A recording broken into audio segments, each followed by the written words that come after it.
Well, folks, in today's video, we're going to be trying to revive this little 040 Plymouth switcher. I received this little N-scale locomotive a few weeks back from David Z to G scale, and upon testing it yesterday, I discovered that it unfortunately doesn't run. It was the only locomotive out of that entire lot that didn't run, so I made off very well with that lot. But yeah, this little one doesn't seem to start for some reason. It wasn't showing any signs of life. It wasn't even, the motor wasn't making any sound. So I have no idea what's going on with it, but we're going to try to fix it. This is going to be sort of a unique repair because I don't usually work on N-scale engines, so that's something new. Anyway, there are two screws at the bottom. We're just going to unscrew them, and hopefully this whole thing will come apart. There's one. There's the other. Now, I don't know if this is just for the wheels or if this holds anything else on. Okay, I made a discovery. There are some little clips on both sides. So if we just lift... Oh, yes, okay. Yeah, so I don't think I was actually supposed to remove those two screws because now the whole rest of it has come apart. But we've got to what we need to get at, which is this whole area right here. So I can see right here it's got both of the brushes. But yeah, we'll be able to figure out what is going on, and I think I found our problem. It's not that complex. So what you see right here is both the brush springs, and you can see the one on the right is not where it's supposed to be, so I'm not sure if maybe that lack of tension is causing that to have issues, but we're going to give it some power here and see if we can get it to start. So what we're going to try now is we're going to try taking these two clips here and see if we can get this thing to start up now, and we'll just clamp one to each of these sides. It should work in theory. Still nothing. Huh.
So after playing around with this assembly for a while, I finally managed to get it all working.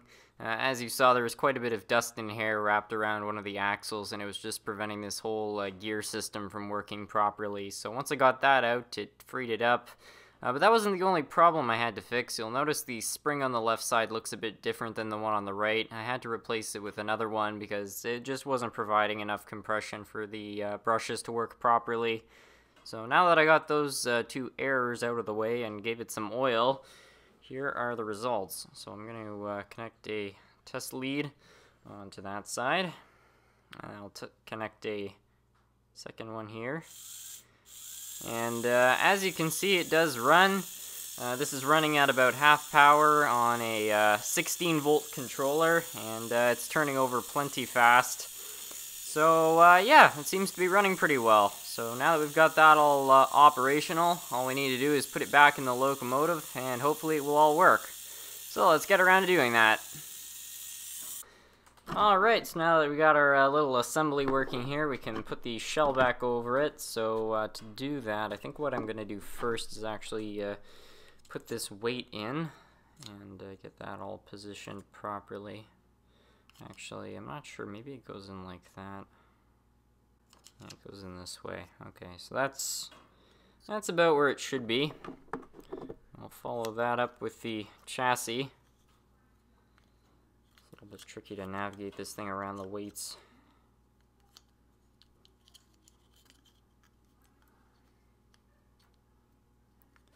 And we've got that in place, so now we just need to put this cover over the whole thing, and hopefully it will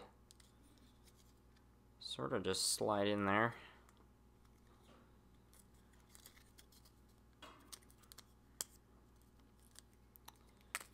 Yeah, I don't know if it's not positioned right or something, but it doesn't seem to want to go in. Okay, I think we've got it this time. Yep, we've got it. I'm gonna get in hot chocolate Polar Express memes for saying that. Well, we got the little devil back together. Let's go test it. Okay, moment of truth. Let's put this locomotive here on the track, and everybody at home watching this, please cross your fingers that it works.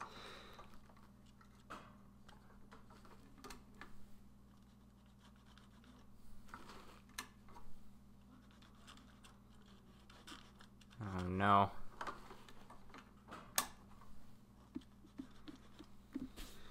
Oh, you gotta be kidding me.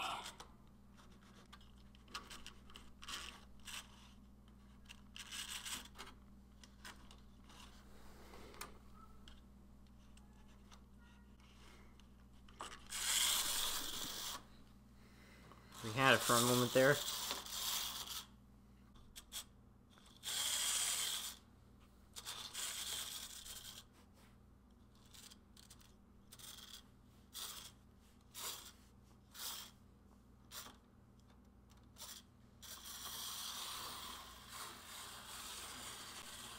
Serenity! Ha! It's running. Well, it was.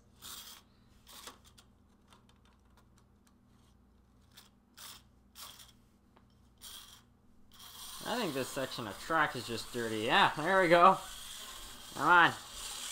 Keep rolling. Yeah, I'm gonna clean off this section of track.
Well, folks, I'm pretty pleased. We started off this episode with a completely dead locomotive that showed no signs of life, and we managed to successfully revive it. And here it is running around the layout once again.